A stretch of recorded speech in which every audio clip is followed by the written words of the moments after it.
อ้าวไม่ได้วิ่งกับเสี่ยเมียวแล้วบอกคันนี้เนี่ย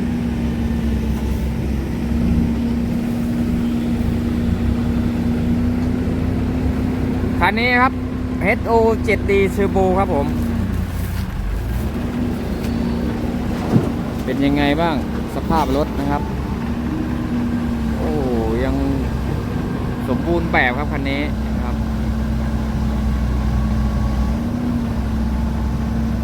ยังสวยเหมือนเดิมครับผมแต่ป้ายไฟเขาบนเขาสูงมากเลยนี่มุดป่ายางไม่ได้เลยนะเนี่ย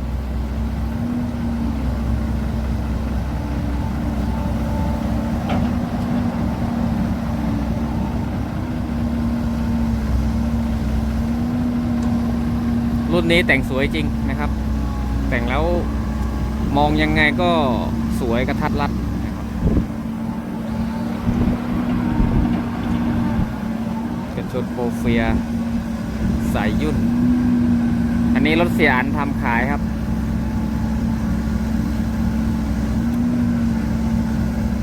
ใครจะแต่งแนวนี้มันก็โอเคอยู่นะโอ้ค้ำนี่ดูครับค้ำกระจกเขาดิเป็นไทเทด้วยเฮ้ยทำไมรถโยกวะเฮ้ยอันนี้มีผู้สาวอยู่ข้างในด้วยหรือเปล่าเนี่ยมันฝุ่นครับก็เลยเดี๋ยวก่อนให้เขาออกมาจากตรงรถแมคโครก่อนเดี๋ยวจะดูหน้าตาคนขับใช่คนเดิมหรือเปล่าซิลิน2 ตัวกันชนสวยครับคันนี้ดูยังไงก็สวยนะครับติ๊กเกอร์คาดหน้าจัดเต็มแต่ยังไม่เป็นกระจกเดโกะนะครับเป็นกระจกธรรมดาของเมกาครับ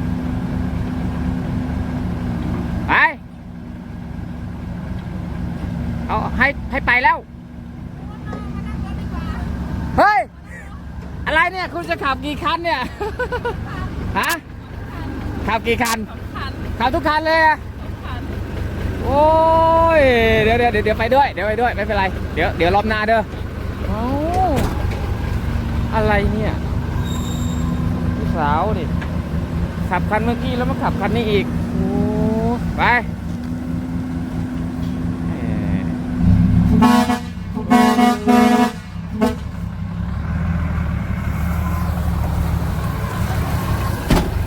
ไป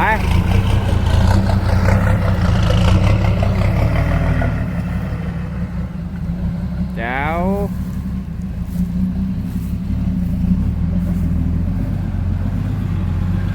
เมื่อกี้ขับร็อกกี้อยู่ดีๆมาขับฮิโน่เสยไหม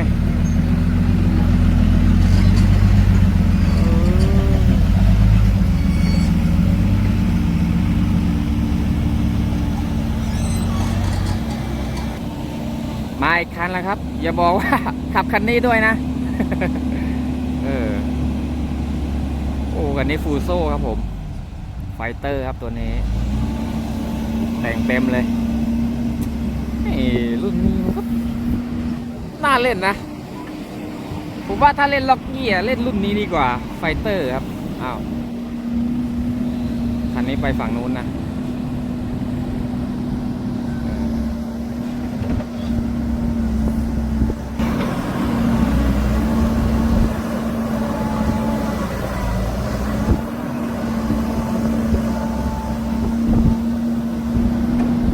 เล่นล็อกกี้ผมว่าเล่นไฟเตอร์ดีกว่าครับนี่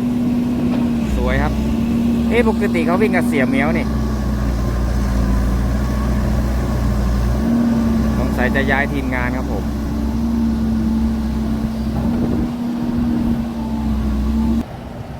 มาดูมุมนี้กันบ้างครับมุมหล่อเลยครับคุณ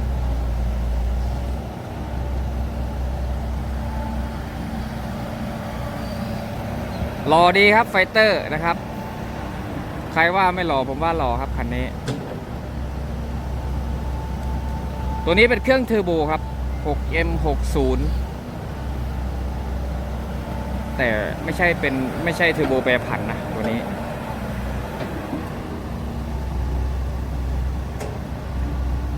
ม M60 ครับ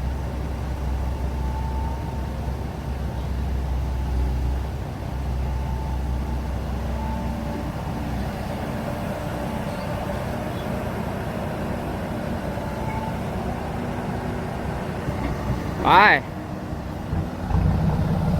เสียงเพราะครับ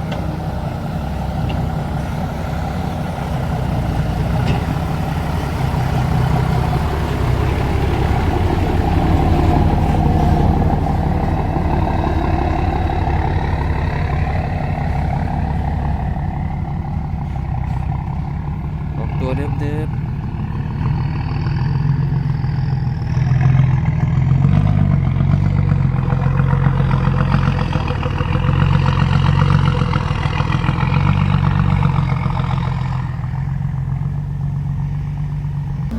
นี่ครับเทรลเลอร์ทีมงานครับคลาสสิกครับเป็นอีซูหน้ายาวตัวนี้รุ่นเดียวกันกับเสียตินเลยครับเป็นหัวที่มีประตูครับสามารถติดแอร์ได้ครับคันนี้พ่อก็โอ้โหทำมาใหม่หรือเปล่าเนี่ยเต็นท์ครับบรรยากาศนอนบ่อครับ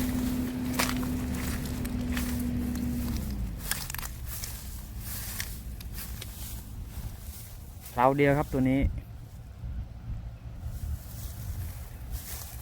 ซื้อมาเท่าไหร่นะน่าจะ300,000หรือเปล่าอันนี้ถือว่าสภาพสมบูรณ์มาก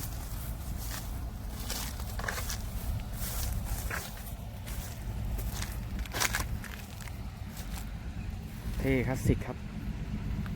โอ้มาแล้วอีกคันหนึ่งรถบริษัท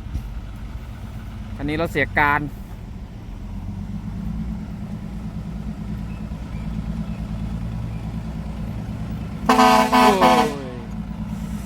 สามชาติใส่อีกแล้ว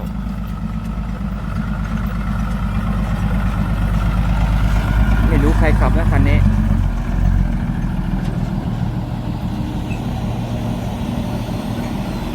อย่าบอกว่าเจ๊ฝนขับอีกนะ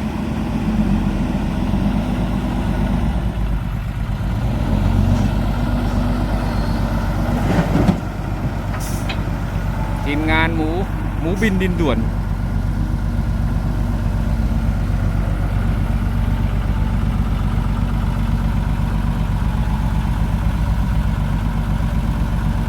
ใครครับ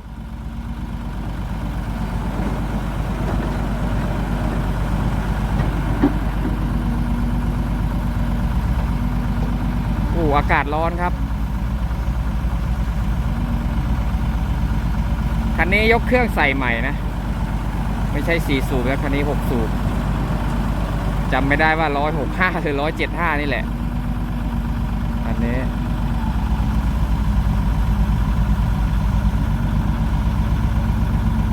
โอ้ยติลุมเลยทางนี้หลบก่อน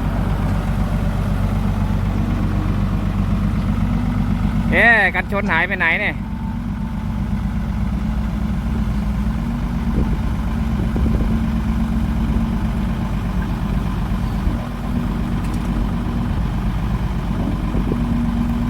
วิ่งไปกลับประมาณ9 กิโลครับ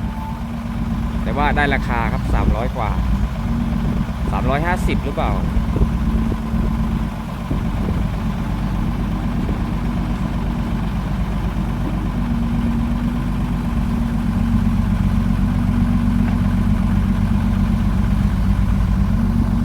โอ้มาแล้วเซเฮมคันนี้เขามีช่องนะครับมีช่อง YouTube เหมือนกันไปเลยไปได้แล้วเต็มแล้ว อ้าวอีกตักหนึ่ง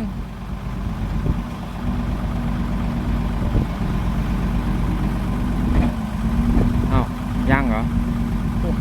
อันนี้ยังไม่เต็มเหรอผมว่าเยอะแล้วนั่นน่ะรถบริษัทใส่ร้ายแท้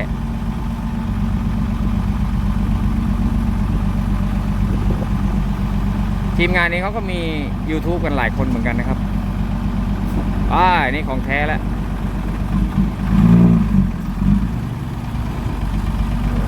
ดินออกจะแห้งโอ้โหสับเกียร์อะไรวะโอ้ย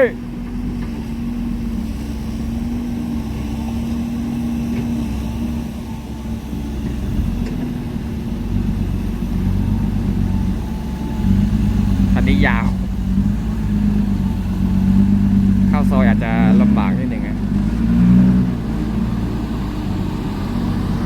มาเสียหิม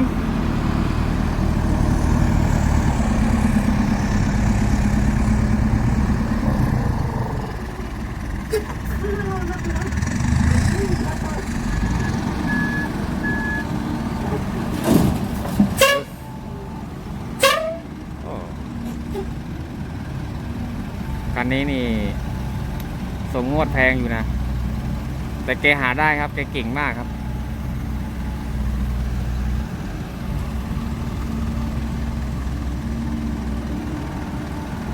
ถือว่าเก่งนะหาเงินส่งงวด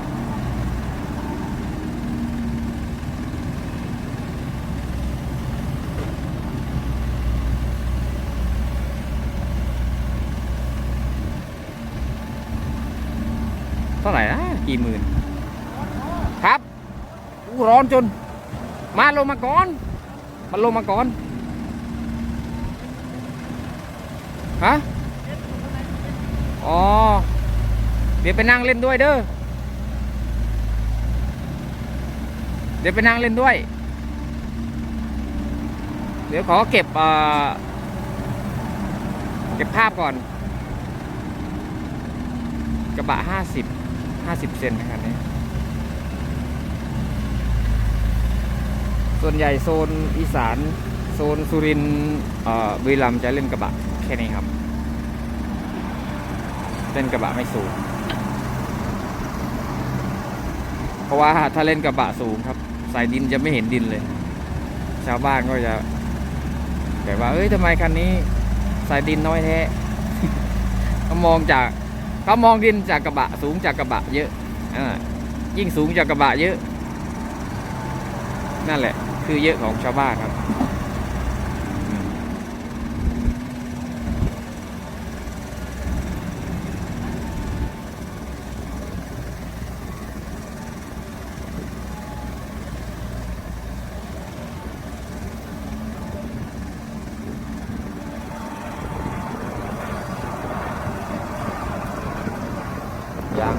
ยัง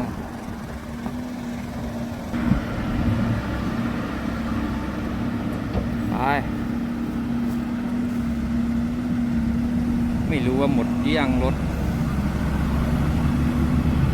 สติ๊กเกอร์เหมือนฟูโซ่เลยครับคันนี้ไปเจริญยิ่งดินด่วนครับ YouTube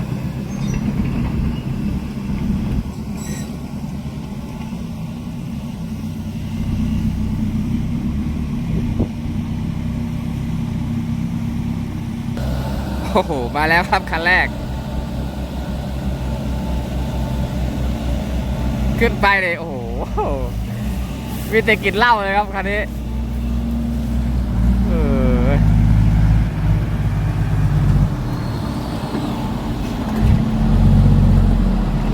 โอเคครับผมคลิปนี้ก็บ๊ายบายครับนะครับเจอกันคลิปหน้าครับผม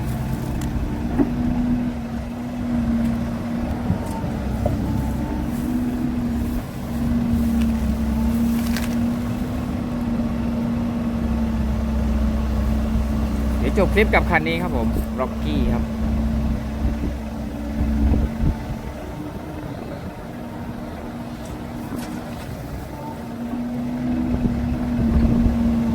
ต่อ